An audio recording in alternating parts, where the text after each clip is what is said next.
Boss, 3K worth dito sa HMR pag hindi kayo nagsalita sa mic. Ano pong pangalan nyo bago magsimula? Magaling si sir. Parang mananalo ng... Sir? Sir? English? Tagalog? English, sir? Okay, sir. Nanalo kayo ng 3,000. Sir, you just won 3,000 worth ng HMR. Sir, I will pay for the 3,000. I'll give you 3,000 worth ng HMR. Sir, seryoso nga. Nanalo na nga siya. Ang galing nga. Ayaw niya kusapin. Sir, nanalo po kayo ng HMR. Seryoso po ito, sir. Kung ano po, sir, babayaran ko yan. Seryoso. 3K. Ang galing nga. Nanalo si sir. Hindi siya nagsasalita. Hindi niya kapinansin. Opo. Sir, that's the technique. Yes, seryoso, sir. Sir, without mic po. Seryoso, sir. Yun po yung game natin dito sa HMR. I will pay for everything you get. For the worth of 3,000 po, sir. Sir, ayaw niyo. Bigay ko na lang po sa iba.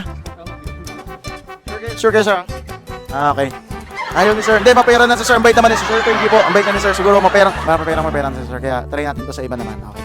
Sige mga bulso. Comment kayo mga bulso at syempre follow nyo na rin ako.